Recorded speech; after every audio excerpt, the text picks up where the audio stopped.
हाँ, तो देखिए सभी दर्शकों का यूट्यूब चैनल पर स्वागत है। तो आज हम वीडियो बनाएँगे उदरकृमि, बच्चों के पेट में कीड़े अथवा बैक्टीरिया, तो इनका नाम है उदरकृमि। आज इस विषय पर हम चर्चा करेंगे। देखिए, सर्वप्रथम आपको ये बताना चाहेंगे कि इसके लक्षण क्या हैं।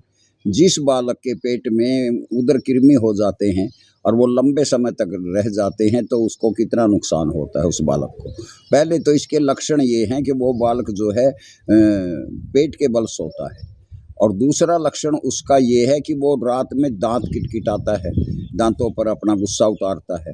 उसे पता नहीं होता, ये तो वो बताएगा जो उसके पास सोता है, उसका माता-पिता या भाई-बहन। वो बताता है उस बालक के विषय में कि इसको ये दाँत भी पीसता है रात में। और रात में जो है वो पेट के बल सोएगा, दाँत किटकिटाएगा और उसको जो सवेरे उठते ही बड़ी ज़ोर की भूख लगेगी, क्यों उसका पेट अमाशय खाली हो जाता है और वो जो बैक्टीरिया होते हैं, जो उदरकृमि होते हैं, वो 22 फुट लंबी हाथ से वो अमाशय की तरफ आकर के उसमें काटने लगते हैं, तो उसको मीठा-मीठा दर्द होता है उस बालक को या बालिका को। तो इसलिए 5 साल से लेकर 14-15 वर्ष के बालकों को ये ज़्यादा होते हैं। तो इसका फिर लक्षण क्या है कि इसको दिन भर खाँसी उठती रहती है, ऐसे खाँसता है। ऐसे खाँसी क्यों उठती है कि अमाशय में जब कीड़े कुलमुलाते हैं और हरकत करते हैं तो उसको खाँसी उठती है। ये खाँसी का संबंध इन फेफड़ों से नहीं होता, ना कोई उसको कफ बनता, ना नज़ला है, ना जुकाम है, ना किसी प्रकार का, लेकिन फिर भी खाँसी उठती रहती है।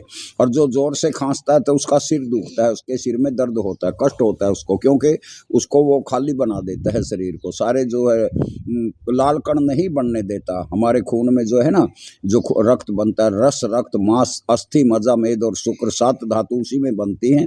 जो निरोग बालक होता है, बालक या बालिका या युवक, वो निरोग होता है, उसी में शुद्ध खून बनता है। ये सारी सप्त धातुएं उसी में बनती हैं। तो मैं बता रहा हूँ, ये लक्षण है इसके। जैसे ये बालक है, सूखी खांसी खांस रहा है और ऐसे खांसता रहेगा दिन भर, तो इसको ये है। और इसी के विषय में मैं बताऊँ, देखो इसके मुंह पर जो सीप निकले हुए हैं, ये सीप देख रहे हैं, सफ़ेद सफ़ेद दाग से निकलते हैं। कई लोग इनका उपचार करते हैं, क्रीम आदि लगाते हैं, लेकिन उसकी कोई आवश्यकता नहीं है। और एक ही लक्षण देख रहे हैं आप, इसका मुंह किस प्रकार फूला फूला लगता है, इस प्रकार से जैसे कोई सोथ आई हुई है। ये आप देख रहे हैं, कंगन को फारसी क्या, पढ़े लिखे को फारसी क्या। इसको लगभग 2 वर्ष से कीड़े हैं कि पेट के अंदर उदरकृमि है। जब 1-2 वर्ष हो जाता है तो तब जाकर के सीप निकलते हैं, दिखाई देते हैं। इसका पता नहीं होता आम आदमी को ये क्या कारण है। और जो है मुंह जो है फूला फूला, ये देख रहे हैं, उसका कारण ये है कि रक्त थोड़ा बनता है, उसकी जगह पानी लेता है, जलांश कहते हैं ना, हाथ पैरों पर सोजिश आ जाती है जब गुर्दे खराब आदि होते हैं, तो उस समय लीवर के बढ़ने पर भी, गुर्दे खराब होने पर भी, और ये उदरकृमि बनने पर भी इस प्रकार से मुंह फुला फुला हो जाता है। ये लक्षण आप देख रहे हैं। और ये बालक पेट के बल सोता है, तो हाँ, तो ये पेट के बल सोता है। हाँ, और दांत किटकिटाने की बात वो बताएगा जो इसके पास सोता है। देखो ये सूखी खांसी खांसता है, ये सारा दिन खांसता है। दुनिया का कोई भी वैद्य, कोई डॉक्टर इस खांसी को ठीक नहीं कर सकेगा जब तक ये उदरकृमि ना मरेंगे। ये सुनने की बात है और पूरी की पूरी। अन्यथा इस बालक का जो है, इससे फिर क्या होता है, सवेरे जोर की भूख लगती है और थोड़ी देर के लिए वो दर्द बंद होता है। वो जब वो भोजन समाप्त हो जाता है, उसको सारे वो वो होते हैं ना हमारे उदरकृमि, वो सारे चट कर जाते हैं भोजन को, और फिर वो खुराक बालक को नहीं लगती और बालक का शरीर रूखा हो जाता है। रूखा चेहरा भी जो रूखा हो जाता है, त्वचा चिकनी नहीं रहती और चेहरे का रंग बदल जाता है, चूल्हे की मिट्टी जैसा रंग हो जाता है उस बालक का। ये लक्षण हैं। ये मैं स्कूलों में, विद्यालयों में, कॉलेजों में, गुरुकुलों में सभी में बताता हूँ, अध्यापकों को भी बताता हूँ। लाइन में खड़े करके बच्चों को ये टेस्ट किया करो आप। मैंने उनको बताया है, काफ़ी 200 स्कूलों में कार्यक्रम दिया मैंने, विद्यालयों में।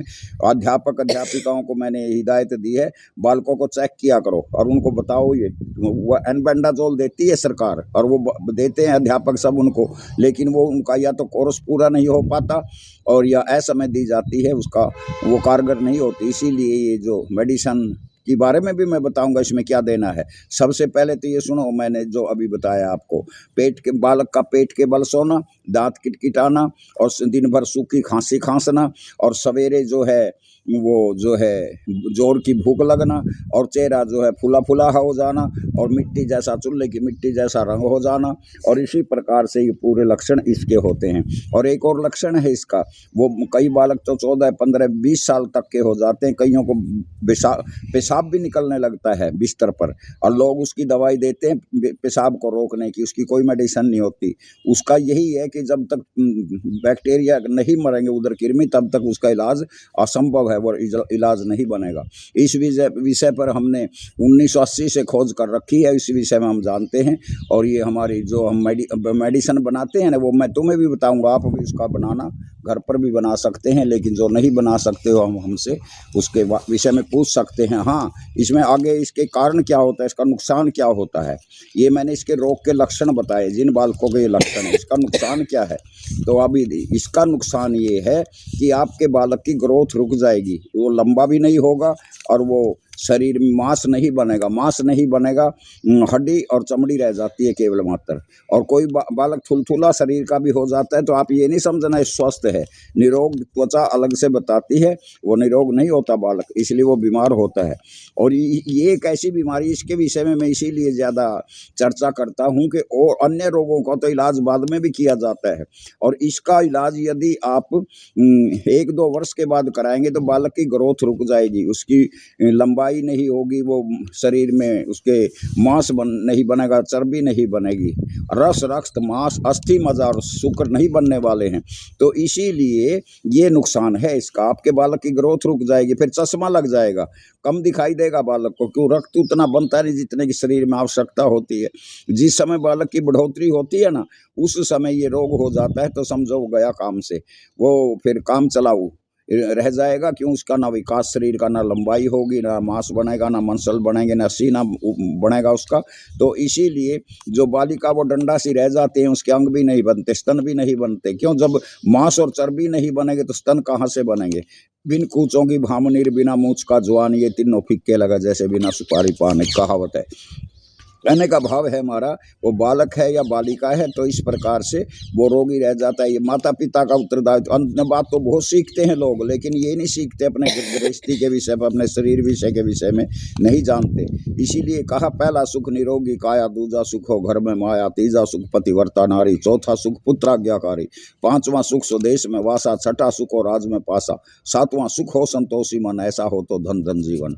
तो ये कहा ना, इसीलिए मैंने इसलिए बताया कि पहला सुख निरोगी काया है, सर्वे भवन्तु सुखिनः सर्वे सन्तु निरामया। तो इसीलिए मैंने इसके लक्षण बताए इस रोग के, और इसके ये भी बताए इसका नुकसान क्या होता है। इसका नुकसान ये होता है, बच्चे की, बालक की ग्रोथ रुक जाती है और फिर वो वापस नहीं आती। भले ही कुछ समय के बाद जवान होने पर उसके उदर कृमि समाप्त हो जाए, फिर वो जो उसको नुकसान हो चुका है, उसकी ग्रोथ रुक चुकी है, वो वापस आने वाली नहीं है। इसीलिए तो फिर हमने क्या विचार किया, इसको कैसे समाप्त किया जाए। इस छोटे से, कहने को तो हमारे लिए तो छोटा सा रोग, आपके लिए बहुत बड़ा रोग है ये।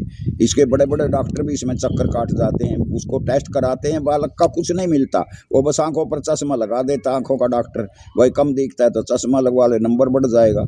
अन्यथा उनके पास इलाज बहुत कम है इसका, आयुर्वेद में बड़ा सफल इलाज है इसका।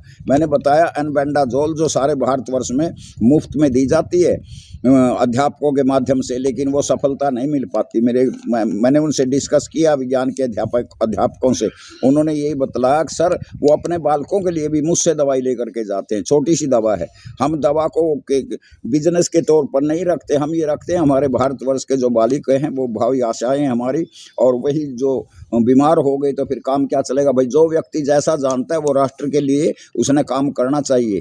इसलिए मुख्य उद्देश्य तो हमारा ये है कि हम ये दवाई उन तक पहुंचाते हैं स्कूलों के माध्यम से, अपनी वीडियो के माध्यम से। ये वीडियो मेरी जहाँ तक पहुंचेगी, आप अपने मित्रों में, दोस्तों में, रिश्तेदारियों में सभी को बताना आगे भाई ये कितनी उत्तम चीज़ है। अब मैं बताता हूँ इसका उपाय क्या है। इसका उपाय क्या, पहले मैंने इसके लक्षण बताए, फिर इसके होने वाला नुकसान बताया, इससे क्या होता है, बालक की ग्रोथ रुक जाती है। अब बताऊंगा मैं तीसरी बार इसके घटक जिनके द्वारा इसका हम इलाज करते हैं। ये कुछ औषधियाँ ऐसी हैं जो अब जो अब आगे विज्ञान बढ़ता चला जा रहा है, तो ये हमारी पृथ्वी पर ये जड़ी बूटियाँ समाप्त होती चली जा रही हैं। तो इसीलिए एक बाइबडंग होता है, बाइबडंग, जो हमारे यहाँ किस प्रदेश में, जंगलों में वहाँ होता है, पहाड़ों में, और वहाँ से फिर वो खरीद उसको इकट्ठा करके पंसारी दिल्ली पहुंचता है, दिल्ली से फिर सारे भारतवर्ष में उपलब्ध होता है, लेकिन बहुत कम मात्रा में, बड़ा महंगा मिलता है। उसका नाम बाइबडंग है, बाइबडंग। तो बाइबडंग से बिडंगा रिष्ट भी बनती है बच्चों के पीने की दवा। तो ये बाइबडंग है। और एक है ढाक के बीज, ढाक होता पलास, जिसको लाल फूल आते हैं, अब मौसम है उसका, इसमें फूलता है, वो बड़ा ऊंचा पेड़ होता है ढाक, वो बहुत उत्तम है, इसकी समीदा भी बनती है हवन में। तो ढाक का बीज होते हैं, बीज उस पर एक फूल होते हैं, बीज लगते हैं, बहुत कम मात्रा में मिलते हैं, मौसम में भी नहीं मिल पाते। एक होते हैं पपीता के बीज, वे ये भी पंसारी से उपलब्ध नहीं होते। एक मरवा के पत्र होते हैं, ये तो मिल जाते हैं। एक आड़ू के पत्र होते हैं, अजवाइन और सेंधा नमक, ये होते हैं। इसमें 7 चीज़ हैं ये। हम इनके द्वारा हम इनका पहले पाउडर बनाते थे, लेकिन पाउडर से कुछ बच्चों को उल्टी लग जाती हैं, कोई सुखजीवी बालक होते हैं ना, तो हमने फिर इसकी गोलियां बना दी हैं, बट्टी बना दी है। उनका सेवन 2 बार करना होता है। जैसे कि ये मेरे सामने बालक बैठा है ना, 11 वर्ष का है, इसको 7 गोली कम से कम सवेरे सवेरे, जरा सा 5 ग्राम गुड़ खिलाओ बालक को, इतनी उम्र वाले को। छोटा है तो कम गोलियां दे सकते, बड़ा तो और भी ज़्यादा दे सकते हैं। तो उसमें हमने क्या रखा है कि उस बालक को जो है निवाय सवेरे सवेरे 5 ग्राम गुड़ खिलाओ, और फिर सारे जो है ना वो कृमि, सारे कीटाणु ऊपर आ जाते हैं कलेजे की तरफ, अमाशय में इकट्ठे हो जाते हैं मिट्ठे के, उसमें खाली पेट होता है उस समय। तो उस समय वो क्या होता है, तो फिर 7 गोली उसको निवाए पानी से निगलवा दे, और 1 घंटे तक कुछ खाने को ना दे, ताकि वो अपना काम कर सके। और जो वो हमारे अमाशय के अंदर जो बैक्टीरिया हैं, कीटाणु हैं, कीड़े हैं, वो मर जाते हैं। फिर उसको खाते हैं तो उनको उन पर असर होता है, वो मर जाते हैं इससे। जो बाइबडंग, ढाक के बीज, पपीता बीज, मुरवा पत्र, आड़ू पत्र, अजवाइन और सेंधा नमक आदि है ना, वो इनसे मर जाते हैं। एक कृमि कुठार रस भी आता था पहले, आयुर्वेदों में मिलता था, आयुर्वेद की उन पर, लेकिन आज उसको बहुत कम मात्रा में मिलता है। तो इसीलिए इसका सेवन कराए। 7 गोली इसको सवेरे दे दी गुड़ खिला करके, उसके बाद 1 घंटे के बाद भोजन कराओ, जब तक वो अपना उनका प्रभाव उसमें जमा लेंगे अपना, और दोपहर को फिर भोजन करो। लेकिन 3-4 दिन बालक को मीठा कम दो खाने के लिए। और जो जैसे हमारे आड़ू है, करेला है, पपीता है, आड़ू है, करेला है, सबसे बेस्ट है इसमें मैं बताऊंगा जो क्या है, वो है टमाटर। तो ये दे दिया, और फिर क्या करें, दोपहर को भोजन करेगा बालक, उसके बाद 2 घंटे के बाद, जब भोजन पचने के बाद 4-5 बजे फिर 7 गोली निवाई पानी से निगलवा दें इसको। और उसके थोड़ी देर बाद 1 या 2 टमाटर काट करके सेंधा नमक लगा करके अवश्य खिलाने हैं। क्यों, उसका इलाज केवल 7 दिन में करना है बालक का, ज़्यादा समय नहीं लगाना। अगले सप्ताह वो आपका बालक मुख्य धारा से जुड़ जाएगा, और उसको खाया पिया लगने लगेगा, उसको फिर वो बैक्टीरिया जो है ना पेट के अंदर, वो मर जाएंगे। कैसे, 7 गोली सवेरे देनी है उसको निवाए जल से, 5 ग्राम गुड़ खिला कर 10 मिनट के बाद, जब वो बैक्टीरिया इकट्ठे हो जाएं, उसके बाद फिर क्या करना है, फिर भोजन देना दोपहर को, और फिर 4-5 बजे फिर पेट खाली होता है बच्चे का, 7 गोलियां फिर निगलवा करके निवाए पानी से दे देना। और फिर थोड़ी देर के बाद जो है 1 या 2 टमाटर सेंधा नमक लगा करके प्रतिदिन देना है, 4-5 दिन लगातार देने हैं। तो इससे क्या होगा, और फिर रात को सोते समय फिर 6-7 गोलियां फिर उसको निवाए पानी से दे देना, वो सो जाएगा बालक। सवेरे जब उसका पेट साफ होगा ना, पेट साफ होने का भी हमने तो इसमें वो क्या बोलते हैं, वो सनाई मिला रखी है, ताकि बालक का पेट भी साफ हो जाए। पेट साफ होगा, 22 फुट लंबी आते हैं हमारे, जैसे अमाशय है, पकवाशय है, मलाशय है, मूत्राशय है, माताओं का गर्भाशय है, जिसमें बालक का उत्पत्ति होती है, सृजन होता है। तो इसी प्रकार से हमारे अमाशय को, सारे पकवाशय को, सारे को साफ हो जाता है सवेरे। पेट साफ होगा तो उसमें जो मरेंगे ना बैक्टीरिया की उदर कृमि, वो सारे निकल जाते हैं। और बच्चा थोड़ा इसमें कमजोरी तो पहले से ही है, उसको और भी कमजोरी महसूस करेगा, लेकिन अगले सप्ताह वो आपका बालक मुख्य धारा से जुड़ जाएगा। उसको ना सूखी खांसी रहेगी, धीरे धीरे सीप है वो कम हो जाएंगे, जो चेहरे पर सूजन है वो भी कम होने लगेगी, उसको जो है उसका पाचन क्रिया भी ठीक प्रकार से बनने लगेगी। तो ये है इसका सिस्टम। आप कहें वो बच्चा खूब खाता है, उसको जितना दोगे 3 बार 4 बार उसको खाएगा फिर पचाएगा, कि उस भोजन को सारे को वो बैक्टीरिया चट कर जाते हैं, बालक नहीं पचाता उसको। और वो बालक फिर भी आप उसको देखते हैं कमज़ोर सा, दौड़ेगा भागेगा तो उसको चक्कर भी आ जाएंगे। मैं देखता हूँ विद्यालयों में, स्कूल में, क्लास में खड़े खड़े बालक भी गिर जाते हैं। ये बड़ा भयंकर रोग है, छोटा रोग नहीं है इसलिए। तो हमने ये जो मेडिसिन तैयार करी है, आप भी कर सकते हैं इसको घर पर। बाइबिडिंग है, ढाक के बीज है, पपीता है, मरवा पत्र है, आड़ू पत्र है, अजवाइन है, सेंधा नमक है। जो व्यक्ति ये सारी चीज़ें इकट्ठा नहीं कर सकते, पुरुषार्थ नहीं कर सकते, या ऐसा जहमत नहीं उठाना चाहते, तो वो बनी बनाई औषधि हमारे पास ये होती है। इसका नाम उदर कृमि है, स्वनिर्मित है, घरेलू उत्पाद है। और ठाकुर राजवीर आचार्य सालवन, और मोबाइल नंबर है 94 162 47 944। तो हमसे संपर्क करें। सबसे पहले तो इस नंबर पर संपर्क करेंगे तो इस विषय में आपको पूरी जानकारी मिलेगी। हाँ, ये मैं इस पर दोबारा बार बार इसलिए बताता हूँ, और अन्य रोगों को विषय में तो आप दोबारा भी उनका इलाज करा सकते हैं, बड़ी आयु होने पर भी इलाज करा सकते हैं, उपचार ले सकते हैं, लेकिन इसमें बड़ी दिक्कत आ जाएगी आपको। हाँ, ये इसको एक सप्ताह या 5-4 दिन खिलाने पर केवल 5 दिन की दवाई काफ़ी है, ये जो हमने इसमें डाल रखी है। तो इसका सेवन करें या घर पर बना करके लें, और भाई जैसे मैंने बताया उसकी लें। इसके साथ साथ फिर क्या करें, आगे आपके बच्चे की ग्रोथ वजह जो नुकसान हो चुका ना 1-2 साल का, उसकी ग्रोथ रुक गई है, बच्चे की हाइट रुक गई है, उसके लिए बिडंगा रिस्ट या तो स्टोर से ले आए, हम जो हमने अपनी स्वनिर्मित अपने हाथों से बना रखी है, बिडंगा रिस्ट का भी सेवन कराएं। वो बना रखी है पीने के लिए, बिडंगा रिस्ट भी है इसमें, बायो बिडंग जैसे मिला हुआ ना, उससे तैयार होती है, वो लिक्विड दवा होती है। उसका काम है पाचन क्रिया को दुरुस्त रखना, नया खून बनाना, और उदर कृमियों को दोबारा से ना बनने देना। ये भी इसका पूरा उपचार है, हम कभी आधा उपचार नहीं बताते। और ये मेरे अनुभवी योग हैं, सुनी सुनाई वीडियो नहीं बनाते हम, किसी ने बता दिया उसको आप खुद ही पता नहीं होता कईयों को, तो वो वीडियो बनाते, बड़ी अच्छी बात है, फिर जानकारी तो मिलती है, लेकिन उनके अनुभविक योग बहुत कम लोगों के होते हैं। जिनके अनुभविक योग है वो बताते भी बहुत कम हैं।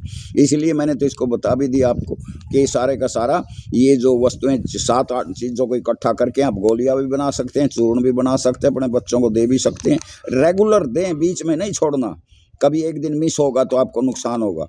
एक खुराक जो दोपहर बाद, एक दोपहर बाद या दोपहर पहले, और एक जो है रात को सोते समय 3 बार 3 खुराक देनी है बालक को निवाए पानी से। इस प्रकार से उस बालक का पूर्ण इलाज हो जाएगा। तो हमने ये जो वीडियो बनाई है इसको यूट्यूब पर डालेंगे, और यूट्यूब पर डालकर इसमें फ़ोन नंबर भी आपको मिलेगा, और आप हमसे संपर्क करें और अपने बच्चे का इलाज करें। इसमें देरी मत करना, अन्यथा आपके बच्चे को आँख में चश्मे लग जाएंगे और वो टेढ़ा हो जाएगा। देखिए बालक मेरे पास बैठा है, इसको ये रोग, और ये बार बार खांसता है, इसका चेहरा आप देख रहे हैं, देखो ये किस प्रकार से पोला है, ये इस प्रकार से ये, और ये सीप है, सीप आप जगह जगह देख रहे हैं, दिखाई दे रहे हैं, देखो ये सफ़ेद दाग से ये तब निकलते हैं जब वो चमड़ी में वो घुस जाते हैं, वो कीटाणु है ना, वो चमड़ी में भी घुस करके काम करते हैं।